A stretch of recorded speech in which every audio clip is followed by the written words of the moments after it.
How's it going, guys? Welcome back to another episode of Jacob Wall Fishing. Today we're sitting out on the boat. We just got home yesterday from the third stop of the MLF Pro Circuit season out on Lake Murray. We were there for the last week. We had 2 days of practice, and then we had 4 days of competition. Unfortunately, this was the first event of the season that I did not make the top 50 cut. I ended up in 77th place to finish the event out. After day one, I was sitting in 90th place, pretty far back there. I had 12 pounds, 14 ounces. So really I was pleasant with, wasn't happy with that weight, but I wasn't really disappointed. I ended up catching all of those fish that first day on beds, sight fishing them. And I was, pretty much sitting at like 8 or 9 pounds for 5 fish up until the last couple hours of the day. And I rolled into one little pocket and saw 3 solid ones. And I sat down on those fish and worked them and worked them and worked them, and ended up catching them for that 12 pounds, 14 ounces on day one. Sitting in 90th place, but I was only 2 pounds out of the top 50. So I knew it was really doable to go out there on the second day, catch that little bit better bag. I think I, did the math and I needed somewhere around 16.5 pounds and to go out there on the second day and to capitalize on that and to make it into the top 50 cut. So going out on day two, I went out there and I caught 13 pounds, 7 ounces. I came up a little short, and I ended up finishing the tournament in 77th place. Actually, after the event, I was starting the event, I was sitting in 20th in the points, and then after the event, right now I'm in 22nd, but the top 10 is still out there fishing. After they fish, I believe only one guy is going to jump me, and that's Ty Al. Congrats to him. He's having a great couple tournaments, great tournament over on Smith, top 10, and then here another top 10. So congrats to Ty. He definitely deserves to be ahead of me in the points. But I'm only going to drop down to 23rd, so really in a good position for the rest of the season. We're halfway through now. I've really got to step it up in these next 3 events. We've got Eufaula, the Potomac River, and the St. Lawrence River. Really looking forward to the rest of the season. Still got a lot more to go, but we're setting really good in the points. We just got to keep things rolling in the right direction. But I just wanted to break it down for you guys. I wanted to share with you some baits. I wanted to share with you my tactics on Lake Murray and sort of how I approach the event. So I had a fairly decent practice, but it was honestly pretty tough. I didn't get a lot of bites. The first day, I think I only landed 1 or 2 keeper fish. It was really pretty tough. But what I did in practice was I threw a glide bait a lot. I threw this Savage Gear Shine Glide. This is the 185 size. It's a good like 7-inch size bait. It's got a lot of draw power. I was throwing this guy around docks, throwing this guy around trees, just about any piece of structure in the water that I thought a bass might be hanging out on. I had a lot of fish follow this bait. I ended up having a few fish slap at it and get hooked, but the deal with this was I was getting them to follow it out, and then I would see them turn around, and at the time I didn't realize that these fish were spawning. I thought they were just very territorial, maybe getting ready to spawn, and I ended up pitching back at these fish and getting them to bite, but I could see them, and a lot of the time they would get hooked on the outside of the face. So this was definitely something I could not rely upon in the tournament because I was not getting a lot of these fish hooked in the mouth. I did actually have to release about a 3-pounder the first day of the tournament because I hooked it on the outside of the mouth. It was on a bed, but it would literally not get fired up on anything else. It was doing big loops. I mean, going 30, 40 feet off the bed, coming back around. But when I would pitch this guy up there near where she was spawning, she would get all fired up and get on it, and I'd get her all riled up. And she was getting it pretty good. I mean, there's teeth marks all over it from that fish. She kept hitting it and hitting it, and finally got hooked, after about 10 or 15 minutes of working her. And unfortunately, it was outside the mouth. Really hurts to have to put a fish back like that, but that's just part of the risk you run when you're throwing treble hooks, especially on a big bait like this.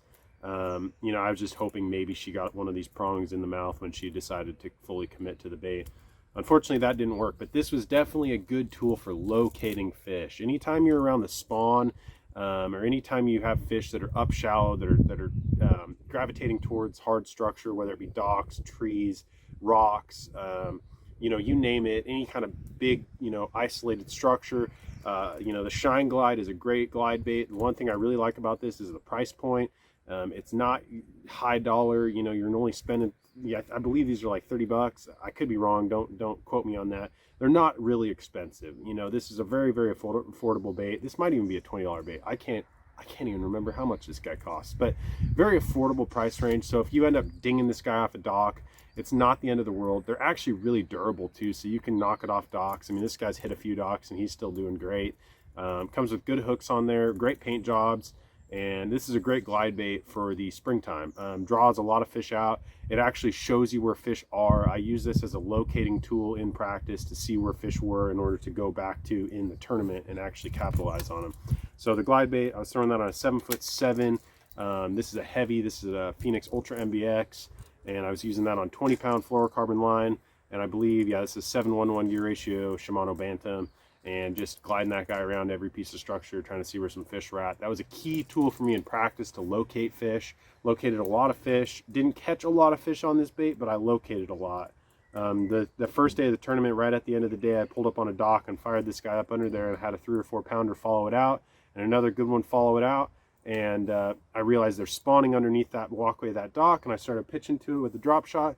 Didn't have enough time to get them to go, but the next day, the second day, I went back there and I ended up catching those, or not both of them, but one of those fish, which was one of my biggest fish of the day on day 2. So this is a crucial tool to locate fish. Utilize that a lot. Another tool that I used for when I was up shallow, once I found the fish, was the drop shot. This was the MVP of the week for me. I was drop shotting when I couldn't see the fish, when I was just blind pitching around, like to the backs of docks or around the edges of structure, or just basically anything. I was using that I believe, what is this, a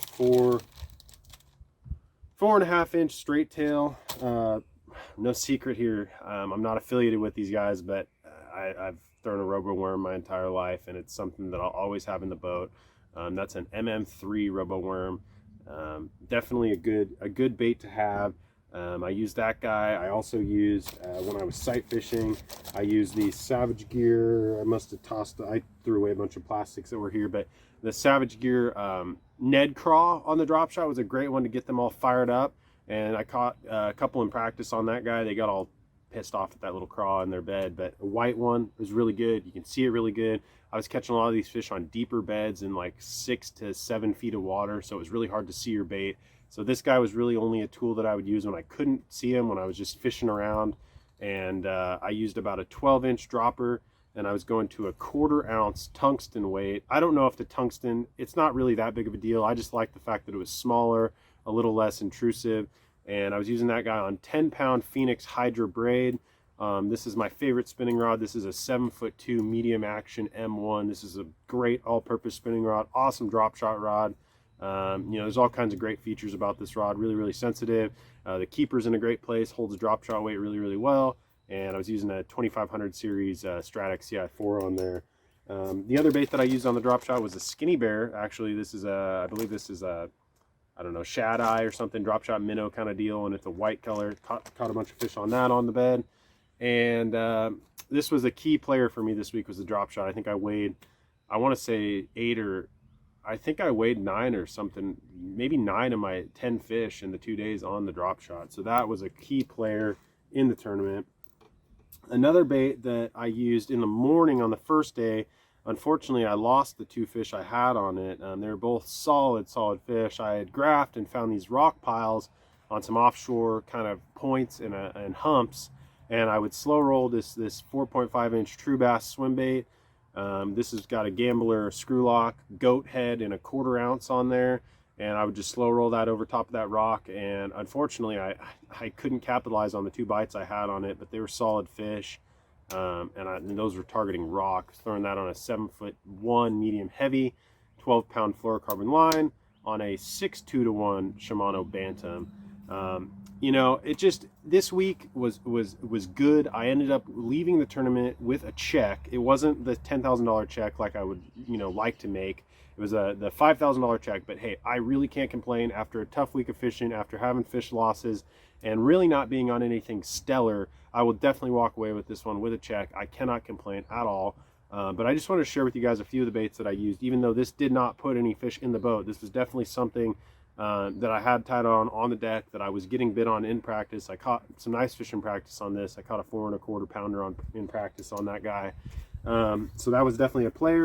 And then the last rod that I'll show you here, this was more, I did weigh 1 fish on this, but the problem was there was a lot of slimy grass that grows on the bottom of Lake Murray around these shallow areas, especially where these fish were spawning. And so that drop shot was key, because the weight would get down in the slime, but then your worm would be up there, or your bait would be up there above it. And the fish had a much easier time targeting that bait rather than it being down in that slime. And you're just more efficient with the drop shot.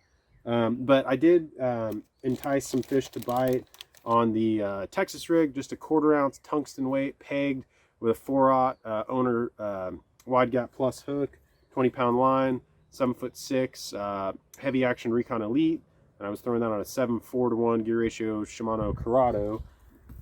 And the bait that I put on there is my all-time favorite bait during the spawn for pitching around the beds. That's a Gambler burner craw. I would start out with the ghost gill color, and I always chartreuse the tips of these during the spawn with a little bit of chartreuse the tips with a little bit of chartreuse. So I always put a little bit of chartreuse on the tips of these guys, and I will pitch that around.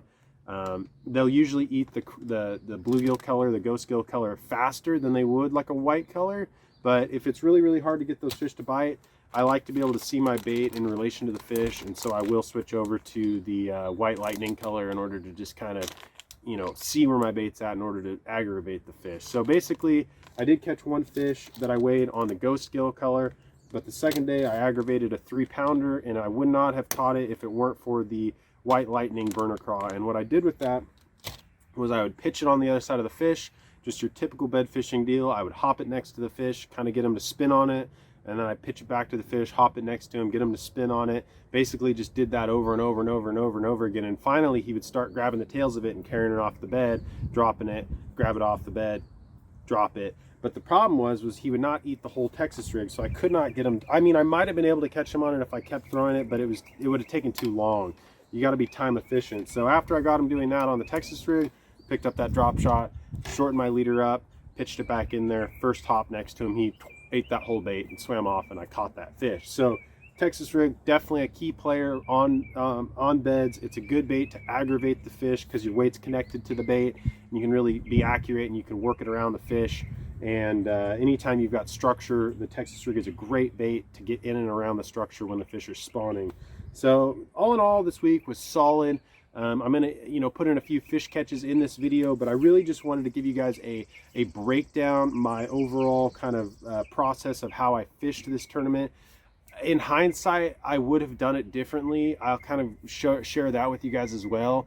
I ended up fishing this tournament not the most focused that I could have been mentally. Looking back on it, that day one, I was very mentally in it. I was very focused. Even though I only had 12 pounds 14 ounces, I felt like I fished better the first day than I did the second day. The second day, for some reason or another, every time I'd sit down on an area, my mind would be like, well, what about these docks over here? What about that dock? What about this dock? Make that pitch, make this cast, don't do that. And I was fishing too far ahead of what I was actually doing, and I wasn't focusing on what was in front of me.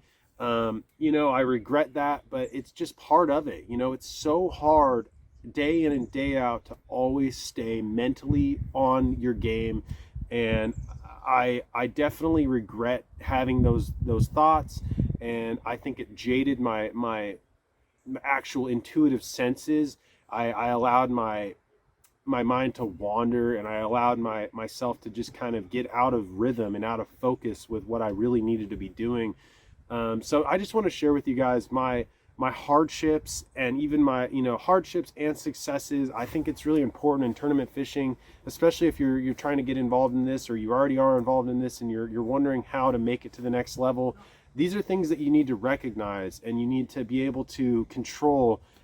Even at this level, even doing this for a few years now, I still have those days on the water where I just can't seem to clear my mind enough to where I focus on what's in front of me. I still had a decent day on day two. I mean, I can't complain. It just wasn't what it should have been. I lost a couple of fish. One of those fish I literally had to the boat, and I had the net down in the water, and I went to slide it in the net.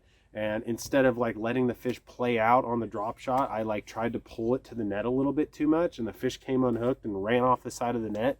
Just silly things like that. Why couldn't I have been more patient and let that fish just make a few more pulls, and then pulled him up to the surface and slid the net under him and got him in the boat? It would have helped me out by a pound. That pound would have put me really close to another $5,000 for that $10,000 check, and a substantial amount of points. It's just those things that you look back on and you go, I don't know why I did that, but there are definitely moments that you can kind of reminisce on and realize, wow, I have a lot of room to grow.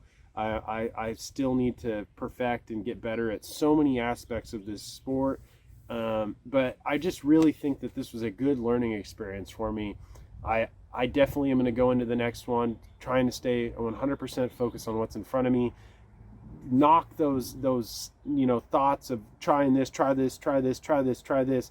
Just try to stay intuitive, try to stay in the moment, try to fish what's in front of me, and try not to second guess what it is that I initially decided to run over to an area for. The moment you start second guessing yourself is the moment that you are out of it. Whether it's for 10 minutes or whether it's for 2 hours, that amount of time could have been the difference maker between catching a 4-pounder or not, or multiple. And sometimes it happens for a short window of time, sometimes it happens for the entire day. On day 2, I felt like it happened for about half of my day where I just could not settle down. And I just want to share that with you guys. You know, it's such a mental sport, even though it all comes down to catching fish. It's so mental, and you guys need to realize that if you want to do this professionally, or if you're doing this professionally and you're trying to stay in it, you're trying to stay up on your game, you got to stay mentally aware, and you have to stay mentally on top of every move and every moment, and just stay positive and confident. Confidence is so important in this sport.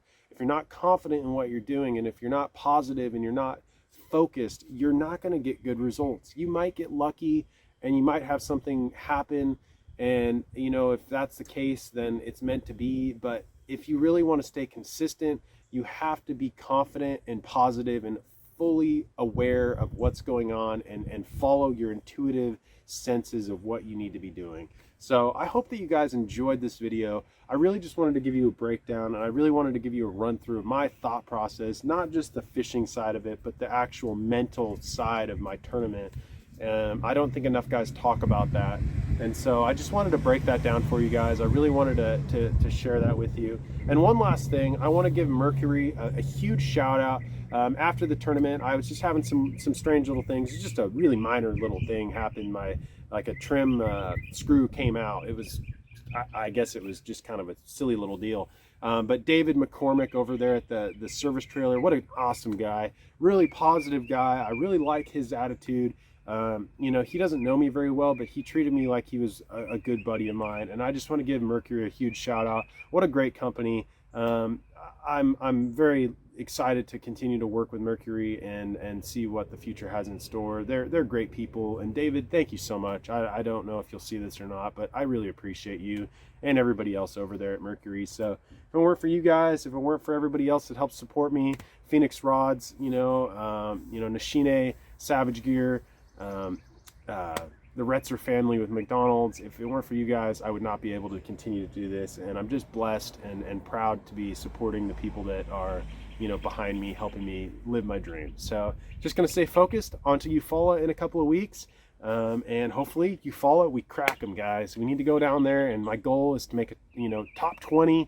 I'd like to make that top 10 that 4th day. Let's make it happen. First top 10. I have not made one in 3 years. We need to make that happen. Last year at Harris, I was 12th place. I've been really close a couple of times. Let's make it happen down at Eufaula, guys. But anyways, thank you for following along. If you aren't already, please subscribe to the channel, like this video, tell your buddies. I try to be as real as I can with you guys. I try to share with you exactly what it is that I actually did, and I don't try to be fake. I don't like having a video where you're not actually telling what happened. And so I don't try to cherry coat things or cherry coat. I don't try to sugarcoat things. I just try to say it how it is. So hopefully you guys enjoyed. Like I said, subscribe to the channel, like this video, and hopefully you have a great day. It's sunny out here in Alabama. Hope you guys are out there catching some fish and enjoying your life, and have a good one. Talk to you guys later.